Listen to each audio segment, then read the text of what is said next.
Uma vitória e 3 empates em 4 partidas e uma eliminação melancólica. A queda do Brasil na Copa América disputada nos Estados Unidos deveria trazer uma série de lições. Primeiro, para o técnico Dorival Júnior, que faltou a ele ousadia, coragem, mas não acho que seja o caso de interromper um trabalho que não tem nem 10 jogos. Mas deve também trazer lições para o comando da CBF, ao senhor Edinaldo Rodrigues, que faz o Brasil passar por esse tipo de humilhação. Depois de um conto de fadas de que o Brasil teria Carlo Ancelotti como seu treinador, depois de Fernando Diniz como interino e Ramon Menezes como interino, a seleção brasileira paga o preço de não ter tido tempo para trabalhar. Dorival Júnior assume a seleção brasileira às vésperas da Copa América, tem pouco tempo para trabalhar e tentar impor a sua metodologia, o seu estilo de jogo, e o que nós vimos nessa Copa América foi uma seleção brasileira que parecia um verdadeiro catado em campo. Em contrapartida, nossos adversários aqui no continente, Colômbia e Uruguai, notadamente, desenvolvendo um futebol mais sólido, com mais repertório. Vamos falar tudo sobre essa eliminação do Brasil na Copa América a partir de agora. Bem-vindos a mais um vídeo aqui do canal Filho de Peixe. Muito prazer, eu sou André Siqueira e neste domingo, o último vídeo da série analisando os jogos do Brasil na Copa América, porque o Brasil é eliminado nas quartas de final contra o Uruguai nos pênaltis, após um empate modorrento em que o Brasil, mais uma vez, repetiu os mesmos erros, que mostram que pouco houve de evolução e talvez seja possível dizer que o Brasil, inclusive, evoluiu durante a campanha nessa Copa América. Antes da gente entrar nos detalhes desse jogo, falar sobre a seleção brasileira na Copa América, eu quero pedir para você chegar se inscrevendo aqui no nosso canal. Tá chegando aqui pela primeira vez, não conhece o meu trabalho, seja bem-vindo, seja bem-vinda, já se inscreva, ative o sininho, deixe seu like que é muito importante para o impulsionamento desse vídeo, para o YouTube entregar o nosso vídeo para outras pessoas. Comente e compartilhe nesse vídeo também, é muito importante. Agradecer a todos vocês, o canal tem crescido muito mesmo. Rompemos a barreira dos 4.300, estamos buscando agora os 4.500. A nossa grande meta são 5.000 inscritos para a gente continuar crescendo cada vez mais. Mas vamos lá então falar desse jogo, né? Na verdade, talvez o meu intuito aqui seja um pouco diferente. Eu quero falar sobre um contexto um pouco maior além do jogo. Porque o jogo, honestamente, se a seleção brasileira estivesse jogando até agora, estou gravando esse vídeo às 11 horas da manhã do domingo, se o jogo estivesse rolando até agora, provavelmente o Brasil não teria conseguido marcar um gol no Uruguai ainda. Porque o que nós vimos foi mais uma partida em que o Brasil ficou no bolso do seu adversário, em que o Dorival Júnior não encontrou alternativas para surpreender o seu adversário.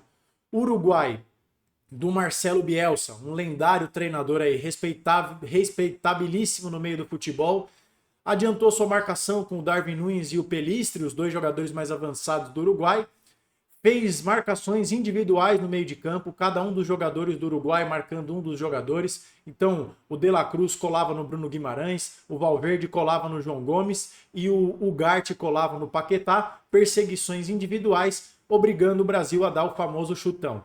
A saída de bola da seleção brasileira, não apenas no jogo contra o Uruguai, mas em toda a Copa América, parecia de um time de amigos que se reuniam às vésperas do jogo para jogar. Aquele famoso jogo que é organizado no WhatsApp, cada um dá R$ 5 da taxa de arbitragem, alguém leva a bola, o outro leva o colete, porque o Brasil não soube em nenhum momento dessa Copa América sair jogando por baixo. Contra a Colômbia, o Brasil optou pelo chutão, contra o Uruguai, o Brasil optou pelo chutão, contra a Costa Rica, que não marcava tão alto, o Brasil até tinha uma saída de bola, mas não conseguia criar jogadas no último terço, então a criatividade dessa seleção brasileira passou muito longe nessa competição. E por mais que o Brasil tenha tido ali algumas chances, principalmente com o Rafinha, que começou essa Copa América muito contestado, muitas pessoas pedindo a saída do Rafinha do time titular, nesse jogo contra o Uruguai talvez ele tenha sido ali o maior destaque. E ainda assim, não vou dizer que ele não criou nenhuma grande chance, né? Porque ele sai pelo menos 2 vezes na cara do gol do goleiro Rocher, mas parou nas defesas do goleiro uruguaio. mas o que nós vimos foi uma seleção brasileira muito abaixo, muito aquém, com jogadores que tiveram desempenhos fraquíssimos. Vocês vejam que o Brasil não acaba tendo um jogador improdutivo no meio de campo com o João Gomes, que o Dorival errou muito na escolha dele ao longo dessa competição. Deixa eu só fazer um pequeno ajuste aqui, só um segundo. O João Gomes, que ficou quase 80 minutos em campo na partida contra a Costa Rica, um João Gomes que contra a Colômbia foi bastante improdutivo, que não é a dele ser esse jogador de criação, e também dessa vez contra o Uruguai, peço desculpas, caiu uma coisinha aqui, dessa vez contra o Uruguai, ele também não agregou muito à seleção brasileira. Mas não só isso, você vê um Paquetá muito abaixo, você vê um Rodrigo que tanto pediu para jogar na ponta esquerda, né? Nessa ausência do Vinícius Júnior, o Rodrigo não criou absolutamente nada, uma partida muito abaixo do Rodrigo, infelizmente, e o Brasil não criou absolutamente nada. O próprio Endrick, que teve sua escalação pedida por muitas pessoas, não justifica também esse clamor por ele. É claro que ele teve poucos minutos em campo, sobretudo contra a Colômbia, mas no jogo de ontem foi um jogador que não foi abastecido pelo meio de campo do Brasil, que tem problemas nessa saída de bola, como nós já falamos. O Endrick ficou muito tempo jogando de costas, tomando pancada ali dos jogadores uruguaios. A gente até brinquei com um grupo de amigos. O Endrick passou mais tempo caído no chão, se contorcendo de porrada que ele tomou dos uruguaios, do que andando com a bola dentro de campo. Então, um jogo muito ruim da seleção brasileira. O Uruguai, é verdade, não ameaçou o gol do Alisson. Então, para não dizer que só tem pontos negativos, para não dizer que é uma terra arrasada, de que o trabalho do Dorival em nada prestou, pelo menos a seleção brasileira mostrou um pouco de solidez defensiva. O Uruguai não ameaçou tanto o Brasil assim. Então ontem, o jogo deste sábado à noite, pelo menos o Brasil mostrou uma solidez defensiva. Mas o grande problema é a criatividade e a falta de alternativas do Dorival Júnior para socorrer o time e para tornar o Brasil um pouco mais agressivo. É importante lembrar que o Brasil ficou cerca de 20 minutos jogando uma partida eliminatória com um jogador a mais. Porque o lateral Nandes, que na verdade não é lateral, é um jogador de meio de campo que estava jogando improvisado na lateral direita, deu uma entrada criminosa no Rodrigo e foi expulso. Então a seleção brasileira jogou quase metade do segundo tempo com um jogador a mais. E neste período, o Brasil não conseguiu acertar o gol do Rocher. Foram duas finalizações, mas que não levaram nenhum perigo. Então a seleção brasileira foi nula em repertório. Foi uma partida risível da seleção brasileira, muito abaixo. Um time que não conseguiu levar perigo jogando com um a mais. Na coletiva pós-jogo, o Dorival Júnior meio que dá a entender que o Brasil se atrapalhou tendo um a mais, porque não tinha ali, os jogadores se sentiram um pouco pressionados, ficaram um pouco desnorteados com essa situação de um a mais. Isso é só mais um agravante que mostra como essa seleção brasileira fez uma Copa América patética, né? Uma Copa América patética, infelizmente termina dessa forma. Então, o Dorival Júnior poderia ter sido mais ousado. Ao longo dessa Copa América, as substituições dele quase todas foram 6 por meia dúzia, com exceção da reta final do jogo contra a Colômbia, nos minutos finais, em que ele tira o Wendel e coloca, se eu não me engano, o Endrick. Então ele tirou um lateral esquerdo e colocou um centroavante, e aí acabou passando o Rafinha para a lateral esquerda, para uma ala esquerda, né? Mas as trocas do Dorival Júnior foram 6 por meia dúzia. Ontem, no final do jogo, as trocas foram muito parecidas ali, nas entradas do Douglas Luiz, do Savinho e do Evanilson. Foram trocas ali, só talvez a troca do Evanilson, que se eu não me engano ele entra no lugar do Bruno Guimarães, mas as outras trocas foram elas por elas. Faltou uma ousadia, talvez eventualmente ontem mais cedo ter colocado o Evanilson para o Brasil ter uma opção de bola aérea, porque o que fez o Marcelo Bielsa, né? Quando o Nandes é expulso, ele tira o Darwin Núñez, coloca o Arrascaeta. Então o que ele faz? Ele monta uma linha de 5 na defesa e uma linha de 4 no meio de campo. Ele povoa o meio de campo, tira a referência lá da frente, abaixa a linha de marcação do Uruguai e aí ele coloca 2 blocos no campo de defesa e fala para o Brasil: tenta entrar aqui, acho que vocês não têm essa capacidade. E o Brasil mostrou que não tem mesmo. Ficou circulando a bola, o Marquinhos lançando bola, fazendo o famoso chuveirinho para a área, o Militão vira centroavante. Então um Brasil desorganizado, um Brasil que foi um verdadeiro deserto de ideias. E para a gente encerrar a análise desse jogo, é importante falar sobre as cobranças de pênalti, né? Porque tudo bem, o Dorival Júnior justifica na coletiva que o Rodrigo saiu, porque depois do carrinho criminoso que ele recebeu, ele não conseguia mais suportar a dor. O Paquetá estava amarelado, o Dorival tirou ele, mas só aí o Brasil perdeu 2 dos seus principais cobradores de pênalti, e o Brasil vai para uma disputa de pênaltis em que quem abre a série é um zagueiro, o Militão. Já começou errado. E os outros batedores são 3 jogadores reservas. Então a estratégia de jogo, a estratégia da seleção para essa cobrança de pênaltis foi, assim, inqualificável. Inqualificável. O Brasil bate o pênalti com Andréas Pereira, com Douglas Luiz, com Militão, etc e tal, e perdeu, né? O Alisson até fez uma defesa, mas o Brasil, o Militão perde o pênalti e depois uma cobrança do Andréas Pereira, se eu não me engano, vai na trave e o Brasil é eliminado. Uma campanha muito abaixo da seleção brasileira. É interessante que talvez o jogador mais contestado tenha sido o Rafinha. Foi um dos poucos que se salvaram, mas o resto, a campanha da seleção brasileira é muito fraca. Jogadores com desempenhos muito fracos, né? O meio de campo do Brasil inexistiu, o sistema ofensivo do Brasil inexistiu, a defesa talvez ali mereça um pequeno destaque positivo, uma Copa América bem regular do Militão, mas só. De um grupo de 26 atletas, 2 ou 3 no máximo se salvam. O Dorival, não acho que seja o caso de demiti-lo. Eu gosto do Dorival Júnior, acho que os trabalhos dele são incontestáveis, o mérito dele. No São Paulo, recentemente, que ganhou a Copa do Brasil. No Flamengo, de onde ele é demitido de forma inacreditável.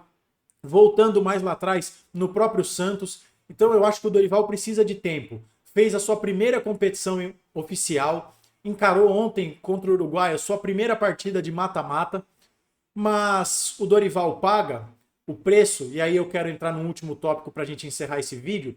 O Dorival paga o preço de ser um funcionário de uma entidade que não se leva a sério. Porque a CBF, comandada pelo senhor Edinaldo Rodrigues, que não se preocupa em fazer futebol, mas se preocupa em fazer politicagem, é um politiqueiro barato. A CBF, sob Edinaldo Rodrigues, é uma verdadeira vergonha. O Tite deixou o comando da seleção brasileira após a Copa do Mundo do Catar em 2022. Mas é importante lembrar você, caso você tenha esquecido, que o Tite avisou que sairia cerca de um ano antes. Então, um ano antes da Copa do Catar, o Tite já havia dito que sairia independentemente do resultado. Mesmo se o Brasil fosse hexa ou se o Brasil fosse eliminado da fase de grupos, o Tite disse que sairia. O Edinaldo Rodrigues teve um ano para encontrar um substituto. E iludiu o torcedor, iludiu os analistas com a história de que Carlo Ancelotti do Real Madrid seria o treinador da seleção brasileira. Nós ficamos um ano brincando disso e nós vimos que essa história era um verdadeiro castelo de cartas. De que isso não passava de uma maluquice do seu Edinaldo Rodrigues. Nesse período, o Brasil teve Ramon Menezes, que não estava preparado para o cargo à frente da seleção brasileira. O Brasil teve Fernando Diniz dividindo o seu trabalho com o Fluminense. E depois o Brasil tem o Dorival, quando todos percebem que essa história de Carlo Ancelotti era uma invenção desse dirigente fanfarrão, porque essa é um adjetivo que casa com Edinaldo Rodrigues. E isso custa um preço. O Brasil perde para Senegal, o Brasil perde para Marrocos, o Brasil fica em sexto na Copa, nas eliminatórias para a Copa, o Brasil não disputa as Olimpíadas, o Brasil é eliminado nas categorias de base no pré-olímpico, o Brasil cai na Copa do Mundo Sub-20 para Israel. Então a gestão de Edinaldo Rodrigues à frente da CBF é um lixo, é uma vergonha. E o Dorival paga esse preço. Você vê o Uruguai tendo um trabalho sólido com o Bielsa. Vocês veem a Colômbia, que está na semifinal, há quase 30 jogos invicto com o seu novo treinador, que agora o nome me foge. Eu peço desculpas a vocês. Enquanto o Brasil, o Dorival teve pouquíssimo tempo para tentar implementar sua metodologia de jogo, porque não teve tempo para isso. Então, Quando numa Copa América o Brasil cai com 3 empates e apenas uma vitória numa competição, e quando você vê que não tem quase nenhum destaque positivo, o problema não é individual, o problema é estrutural. E estrutural porque a entidade máxima do futebol brasileiro não se leva a sério. Em todos os aspectos. Em todos os aspectos.